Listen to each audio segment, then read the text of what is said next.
Dear Esther, I sometimes feel as if I've given birth to this island.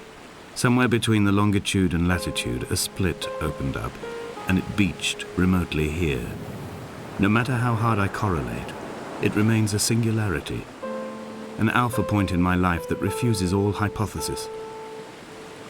I return each time leaving fresh markers that I hope, in the full glare of my hopelessness, will have blossomed into fresh insight in the interim.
At night, you can see the lights sometimes from a passing tanker or trawler. From up on the cliffs, they are mundane. But down here, they fugue into ambiguity. For instance, I cannot readily tell if they belong above or below the waves. The distinction now seems banal. Why not everything and all at once? There's nothing better to do here than indulge in contradictions whilst waiting for the fabric of life to unravel.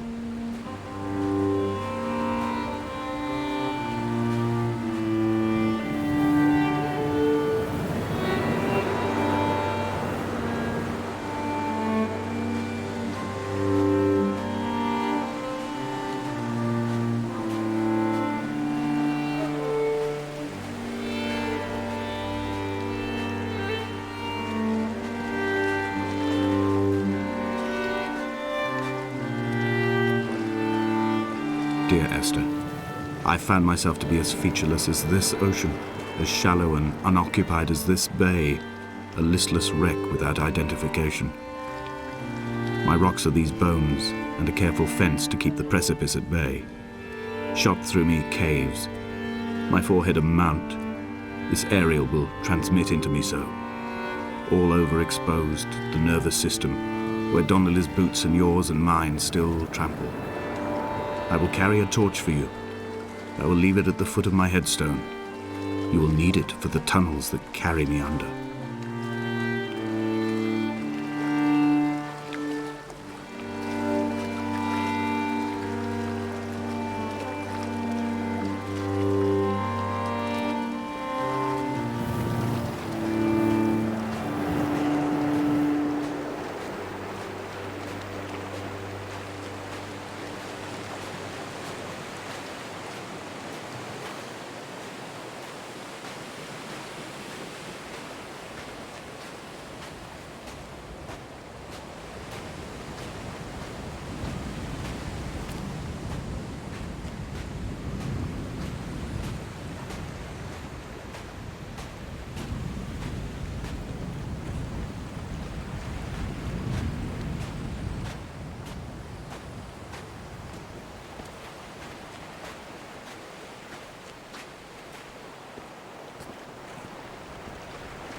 The mount is clearly the focal point of this landscape. It almost appears so well placed as to be artificial. I find myself easily slipping into the delusional state of ascribing purpose, deliberate motive to everything here. Was this island formed during the moment of impact? When we were torn loose from our moorings and the seatbelts cut motorway lanes into our chests and shoulders, did it first break surface then?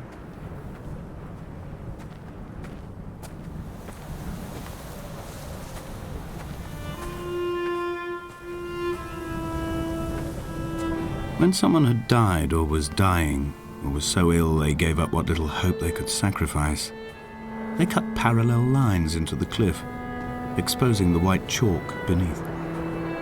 You could see them from the mainland or the fishing boats, and know to send aid or impose a cordon of protection, and wait a generation until whatever pestilence stalked the cliff paths died along with its hosts.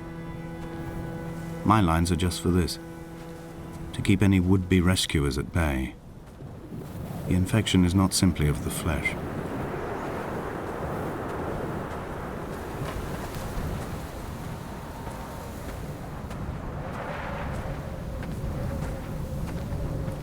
They were God-fearing people, those shepherds. There was no love in the relationship. Donnelly tells me that they had one Bible that was passed around in strict rotation. It was stolen by a visiting monk in 1776, 2 years before the island was abandoned altogether. In the interim, I wonder, did they assign chapter and verse to the stones and grasses, marking the geography with a superimposed significance that they could actually walk the Bible and inhabit its contradictions?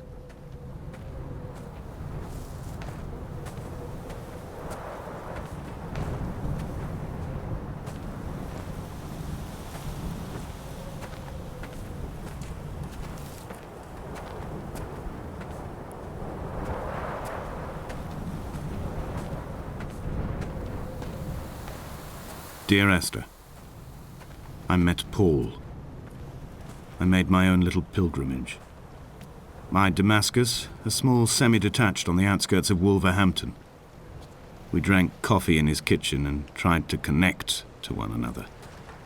Although he knew I hadn't come in search of an apology, reason or retribution, he still spiraled in panic, thrown high and lucid by his own dented bonnet. Responsibility had made him old. Like us, he'd already passed beyond any conceivable boundary of life.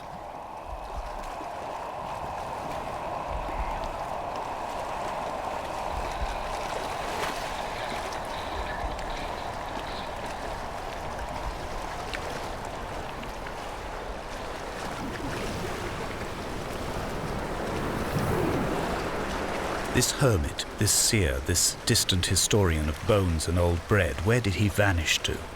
Why, asked the farmers, why, asked Jacobson, why bother with your visions at all, if you're just to throw your arms up at the cliff and let it close in behind you and seal you into the belly of the island, a museum shut to all but the most devoted?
I've become convinced I am not alone here, even though I am equally sure it is simply a delusion brought upon by circumstance.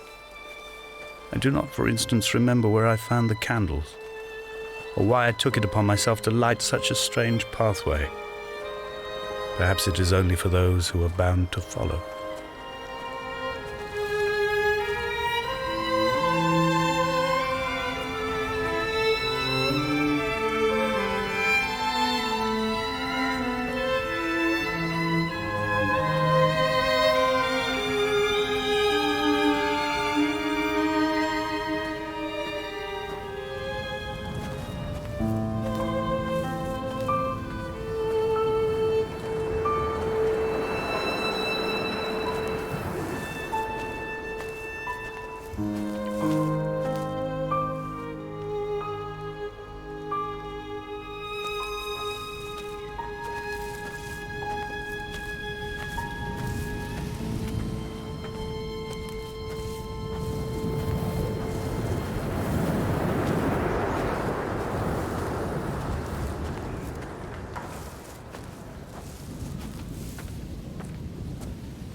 Dear Esther, I have now driven the stretch of the M5 between Exeter and Bristol over 21 times.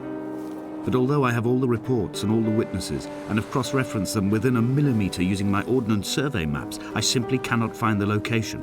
You'd think there would be marks to serve as some evidence. It's somewhere between the turn-off for Sanford and the welcome brake services. But although I can always see it in my rear-view mirror, I have as yet been unable to pull ashore.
I've begun to wonder if Donnelly's voyage here was as prosaic as it was presented.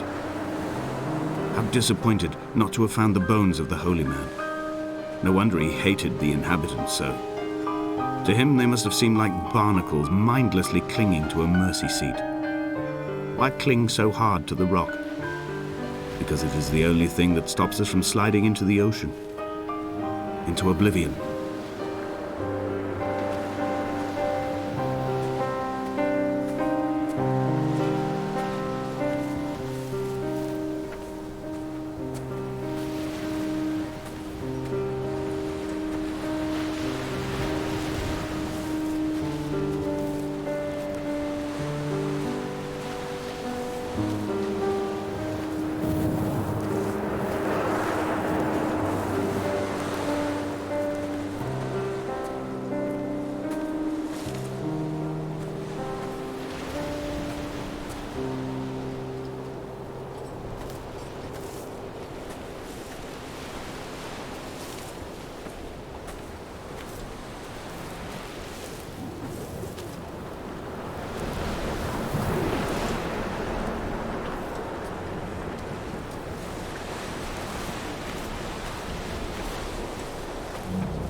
I had kidney stones, and you visited me in the hospital.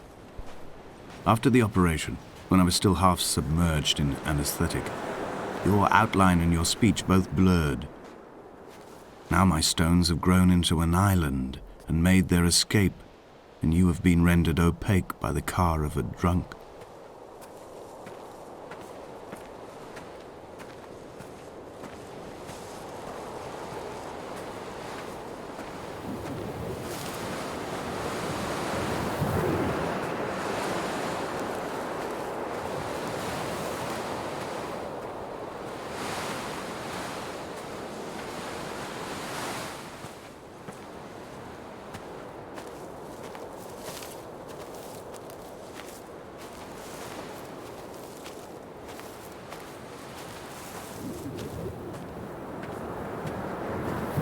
What charnel house lies at the foot of this abyss?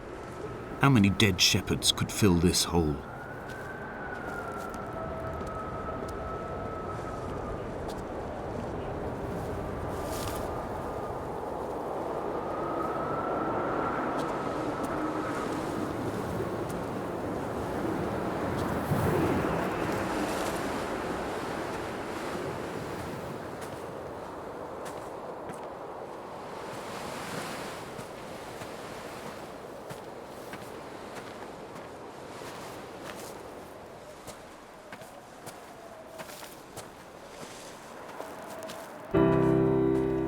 I've begun to climb, away from the sea and towards the center.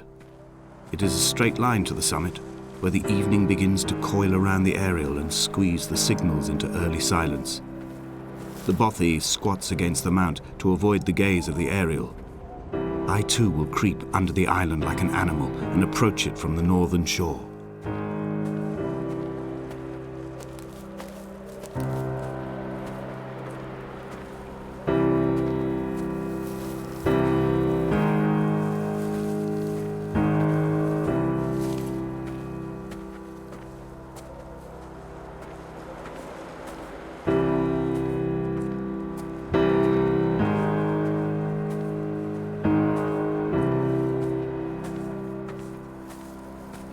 The bothy was constructed originally in the early 1700s.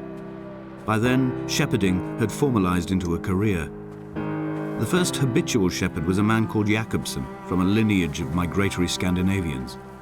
He was not considered a man of breeding by the mainlanders. He came here every summer whilst building the bothy, hoping eventually that becoming a man of property would secure him a wife and a lineage. Donnelly records that it did not work. He caught some disease from his malcontented goats and died 2 years after completing it. There was no one to carve white lines into the cliff for him either.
When the oil lamps ran out, I didn't pick up a torch, but used the moonlight to read by. When I've pulled the last shreds of sense from it, I will throw Donnelly's book from the cliffs and perhaps myself with it. Maybe it will wash back up through the caves and erupt from the spring when the rain comes, making its return to the hermit's cave. Perhaps it will be back on the table when I wake. I think I may have thrown it into the sea several times before.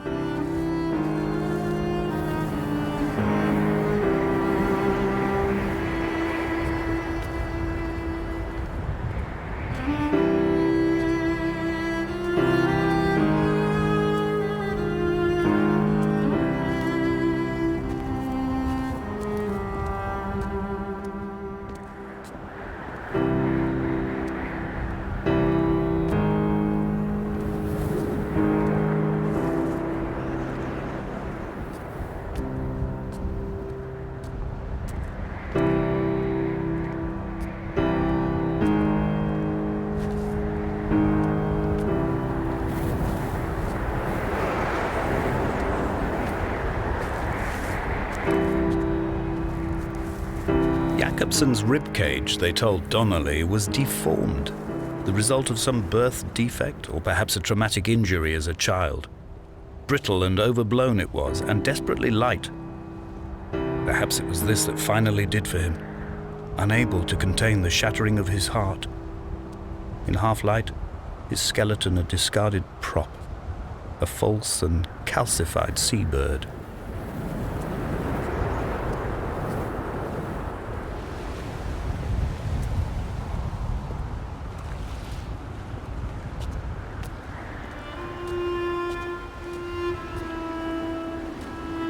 They found Jakobsen in early spring. The thaw had only just come. Even though he'd been dead nearly 7 months, his body had been frozen right down to the nerves and had not even begun to decompose. All around him, small flowers were reaching for the weak sun.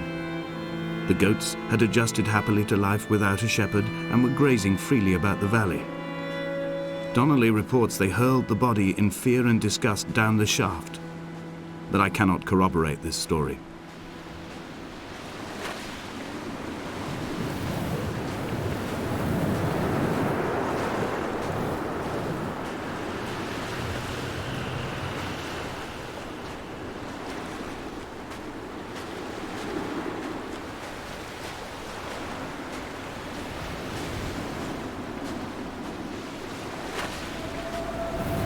Climbing down to the caves, I slipped and fell and have injured my leg. I think the femur is broken. It is clearly infected. The skin has turned a bright, tight pink, and the pain is crashing in on waves, winter tides against my shoreline, drowning out the ache of my stones. I struggled back to the bothy to rest, but it has become clear that there is only one way this is likely to end. The medical supplies I looted from the trawler have suddenly found their purpose. They will keep me lucid for my final ascent.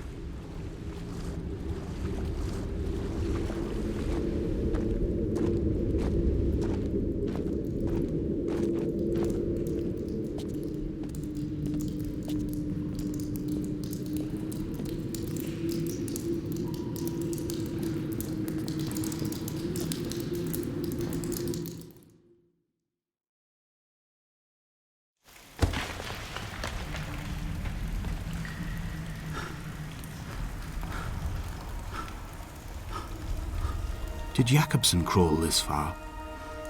Can I identify the scratches his nails ruined into the rocks? Am I following him cell for cell, inch for inch? Why did he turn back on himself and not carry through to the ascent?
They'd stop the traffic back as far as the Sandford Junction and come up the hard shoulder like radio signals from another star.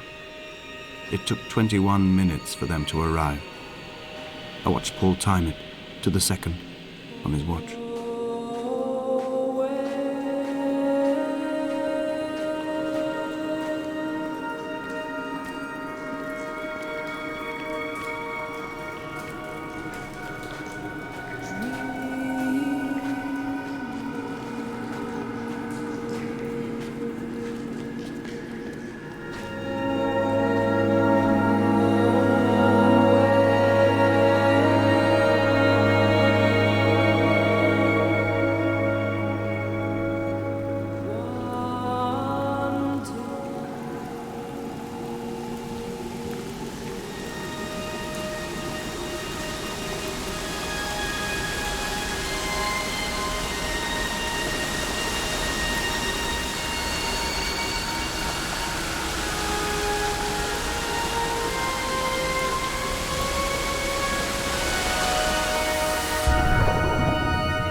If the caves are my guts, this must be the place where the stones are first formed. The bacteria phosphoresce and rise, singing through the tunnels. Everything here is bound by the rise and fall, like a tide. Perhaps the whole island is actually underwater.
This cannot be the shaft they threw the goats into.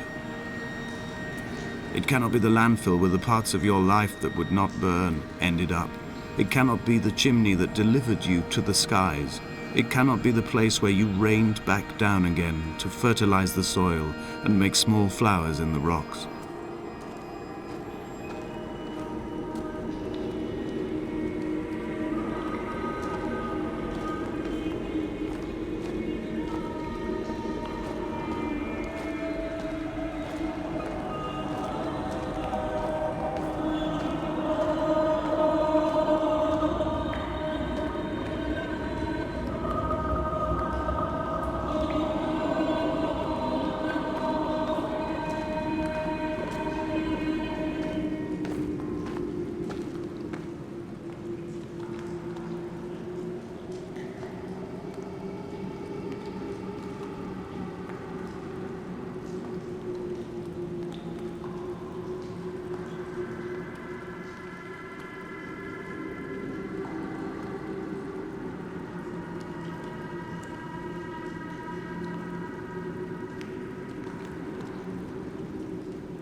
sat here and watched two jets carve parallel white lines into the sky. They charted their course, and I followed them for 21 minutes until they turned off near Sanford and were lost. If I were a gull, I would abandon my nest and join them. I would starve my brain of oxygen and suffer delusions of transcendence. I would tear the bottom from my boat and sail across the motorways until I reached this island once again.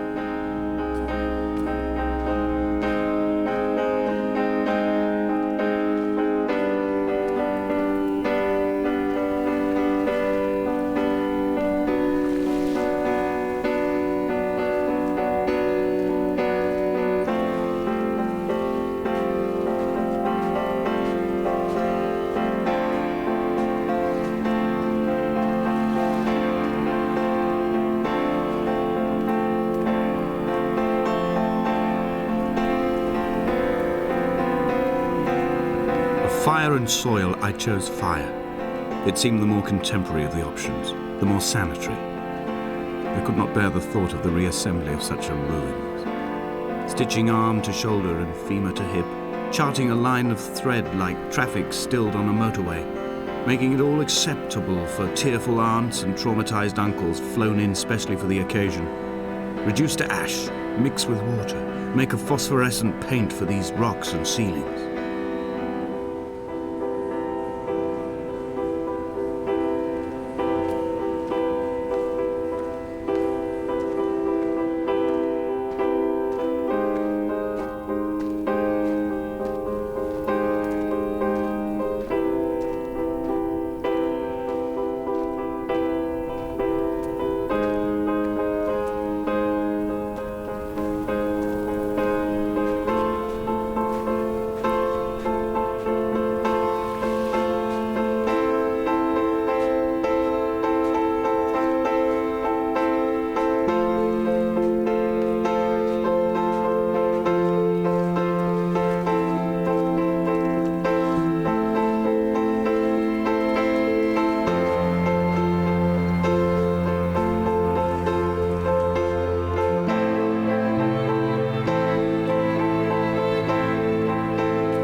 There were chemical stains on the tarmac, the leak of air conditioning, brake fluid and petrol.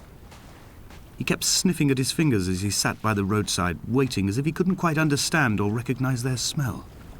He said he'd been travelling back from a sales conference in Exeter. He'd stopped for farewell drinks earlier, but had kept a careful eye on his intake. You could hear the sirens above the idling traffic.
From here, I can see my armada. I collected all the letters I'd ever meant to send to you, if I'd have ever made it to the mainland, but had instead collected at the bottom of my rucksack and I spread them out along the lost beach. Then I took each and every one, and I folded them into boats. I folded you into the creases, and then, as the sun was setting, I set the fleet to sail. Shattered into 21 pieces, I consigned you to the Atlantic, and I sat here until I'd watched all of you sink.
I will drag my leg behind me. I will drag it like a crumpled hatchback, tires blown and sparking across the dimming lights of my vision. I'm running out of painkillers and am following the flicker of the moon home. When Paul keeled over dead on the road to Damascus, they restarted his heart with the jump leads from a crumpled hatchback.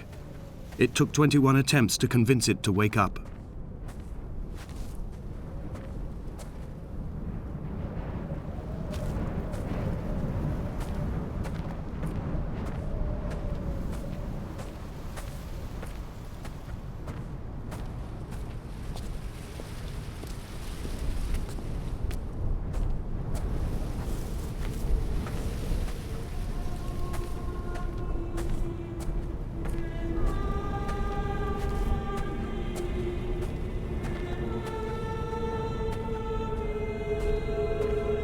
I've begun my voyage in a paper boat without a bottom. I will fly to the moon in it. I've been folded along a crease in time, a weakness in the sheet of life. Now you've settled on the opposite side of the paper to me. I can see your traces in the ink that soaks through the fiber, the pulped vegetation. When we become waterlogged and the cage disintegrates, we will intermingle. When this paper aeroplane leaves the cliff edge and carves parallel vapor trails in the dark, we will come together.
If only Donnelly had experienced this, he would have realized he was his own shoreline, as am I. Just as I am becoming this island, so he became his syphilis. retreating into the burning synapses, the stones, the infection.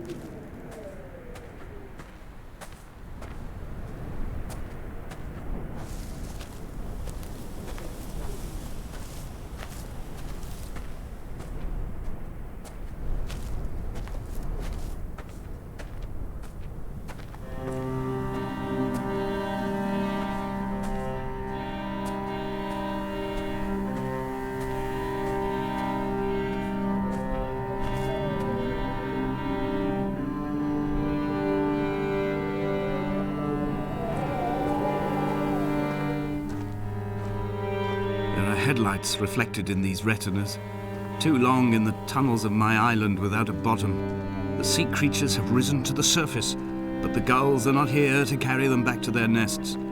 I've become fixed, open and staring, an eye turned on itself. I've become an infected leg whose tracking lines form a perfect map of the junctions of the M5. I will take the exit at mid-thigh and plummet to my Esther.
He was not drunk, Esther.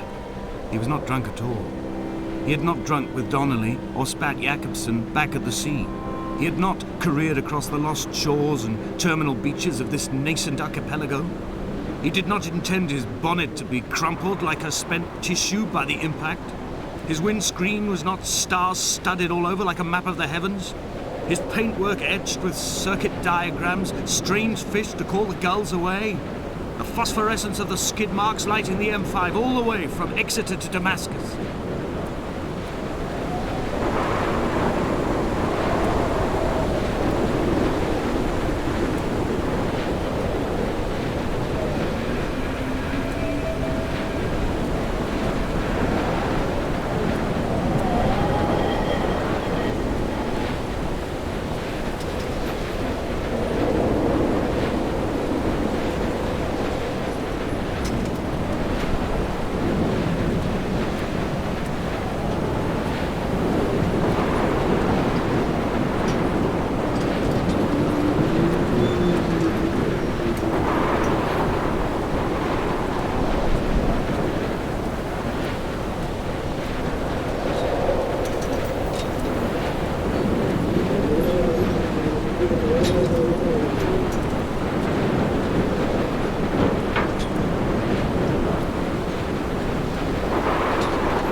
The Ariel.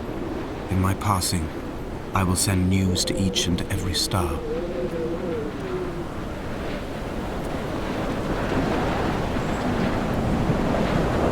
Dear Esther, I have burnt my belongings, my books, this death certificate. Mine will be written all across this island. Who was Jacobson? Who remembers him? Donnelly has written of him, but who was Donnelly? Who remembers him? I have painted, carved, hewn, scored into this space all that I could draw from him.